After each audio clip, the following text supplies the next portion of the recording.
അതൊന്നുമില്ലല്ലോ. അതോ ഇവിടെ വേണ്ട.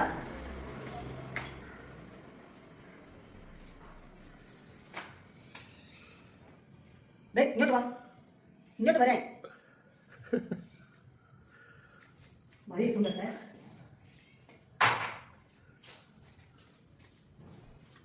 അപ്പൊ പെണ്ണിക്കാരുടെ ചൂച്ച് വെച്ചാ വാത് തുറക്കാൻ ചൂച്ച് വെച്ചിരുന്ന തന്നെ വടി എടുത്ത് വരട്ടാ വടി എടുത്താ.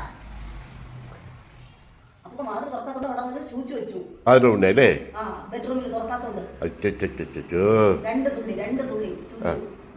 രണ്ട് തുള്ളി ചൂച്ചു. എവിടെ വന്നത്? എവിടെ നിന്ന് ഇത്രയും ബുദ്ധിമുട്ടി ഒഴിച്ചു? ചൂച്ചു ആയിരിക്കില്ല, അവൻ്റെ ചാളുമായിരിക്കും. വെള്ളം കൊണ്ടൊഴിച്ച അവിടെ വെള്ളം കൊണ്ടൊഴിച്ചു. നീ ചൂച്ചല്ലേ? അപ്പൊ വാതിൽ തുറക്കുമ്പോ അവിടെ ചൂച്ചു വെച്ചിട്ട് വന്ന് കള്ളനെ പോലെ വന്ന് ഇരിക്കണേണ്ട. വിളിച്ചിരിക്കുകയാണ് നമ്മൾ കണ്ടു. വിളിച്ചിരിക്കണം. കണ്ട് കാണില്ല നാം വിചാരിക്കുന്നത്. നീ അവിടെ പോയി ചൂച്ചു വെച്ചാ ഡോറിന്റെ അവിടെ പോയി ചൂച്ചു വെച്ചാ നീ ചൂച്ചു എന്താ പ്രശ്നം? എന്താ പ്രശ്നം?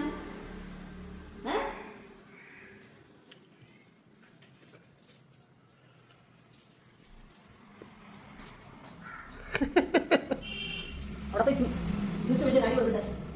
ചൂച്ചു വെച്ചാ